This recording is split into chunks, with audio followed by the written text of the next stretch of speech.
On the day after her birthday, we broke up. I didn't find out till a little over a year later that it was the worst mistake I had made in my lifetime, and I'm a up, so I had made plenty of terrible mistakes. Until now, things didn't feel like we were a family, even though our son had adjusted and turned one back in July. Also, the bedroom was very dry. The day started well as the sun was shining, and I had plans to take my beautiful family and meet my friends to go to another friend's baby shower.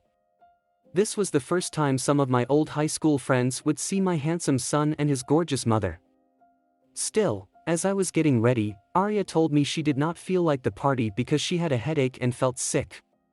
I was immensely bummed out, but I tried not to show it and told her with my comforting voice that it was okay and she and the baby could rest for the day.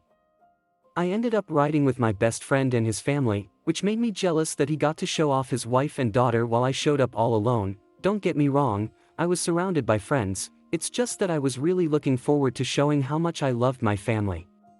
Sitting at the party, I just couldn't stop thinking about my family. After all the games and a piece of cake, we said our goodbyes and left. We talked about going to the clubs since it was a Saturday, and I needed a pick-me-up, so I was all for it. Once I got home, I was just getting ready to go out since this was around 8 p.m. We were going to a bigger city about 45 minutes away, so we liked to leave early to skip the lines. I found out that Arya took our son to her sister's house and played at the park with her family. When she got home, she was confused about why I was dressed to go out. After she showered, we got into the most important argument I ever had in my life. It pains me to talk about, even now 2 years later. But, I'm not gonna play the victim. I wanted to hurt her because she wounded me when she blew me and my event off so she could do something else with her family. She rightly complained it was her birthday weekend. I didn't even consider inviting her, but that's not true. I wanted to ask her, but she was sick all day, so I thought she would be too ill to go party.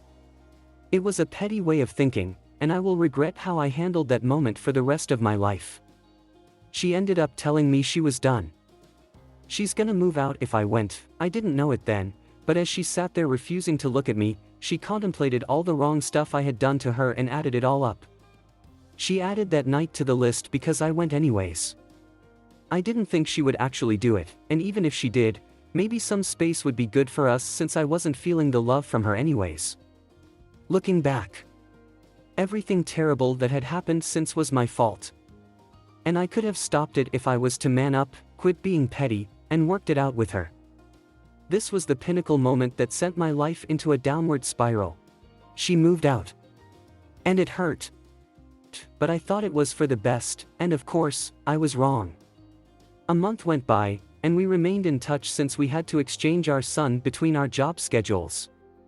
I focused on myself and didn't concern myself with whatever she was up to, but it destroyed me when I found out what she was up to. She treated me as a friend, while I saw her as more than a friend but not in a relationship. She was very strict about not being friends with benefits, though, and it was hard for me to accept this. Still, I played along as I thought I knew her well enough to know she wasn't capable of doing that. Whoever she had slept with in her past, she was in a relationship with them. Only a few had gotten lucky with her. Even though she had many, and I mean many, boyfriends before high school.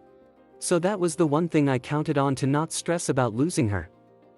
I started reaching out in January 2022 to her. I remember the first time I had taken her and my son out as a family for breakfast for some okay Mexican food near my home. Overall it was a success, or so I thought. We were both happy to see each other, and our 1-year-old son Judah was joyful to be together again. Things felt right, and I told her we should do it more often to spend more time with each other for the baby. We continued to see each other until February came and punched me in the gut. We went shopping out of town and opened up about what we had been doing in the last few months, and she told me she had been sleeping with a guy she works with. It stung, but I kept my cool as best I could to get more information from her. All she told me was it happened a couple of times, and she was catching feelings until rumors started that he was sleeping with another coworker, and then she stopped talking to him. Also, I asked if she used protection, and she lied and told me she did. I always gave her the benefit of the doubt and believed that her word was her bond, and I had always trusted her, but this was the start of me questioning her honestly. Again, it was a hard hit since I thought I knew her. Not only that, but I found out they had been working together for many months before our breakup. As far as I know, they were probably flirting and talking well before we broke up. Not to mention, I also found out that she slept with this loser a month after our breakup and almost caught feelings.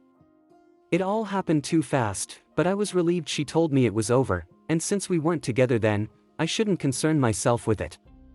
Knowing she moved on so quickly confirmed my fears and started my devotion to making her mine again. Besides switching to part-time and spending most if not all of my money, time, and taxes trying to impress her, things looked good for us, or so I thought. On March 27th, we three were cuddling and hanging out, but she left the room to talk to her family but left her phone, so I got curious. The password was the exact 90,398, and I went through her message to find out that she told her best friend she was 3 days late for her period, and the last guy slept with was the guy she told me about. I was hurt, but I kept digging. I found their Snapchat conversation and the address saved. The first was her home address, which was sent on November 6th. The other addresses weren't familiar, so they were get-togethers or parties. There were a few texts sent recently yesterday. However, only about her asking him if he works. I confronted her about texting him still even though he was an and did her wrong. Still, she shrugged it off and told me she was just looking for a cover to take her shift. Little by little, I stopped seeing the girl I fell in love with and saw only a liar. Still, for some reason, I couldn't stop reaching for that cute shy new girl I first met at school, the one who took a chance to go to lunch with me and taught me what love is. I remained ignorant and felt we were progressing well toward rebuilding the family I desperately wanted. Then a few good months had passed. Until I got my heart ripped out of my chest and left me bleeding on the floor.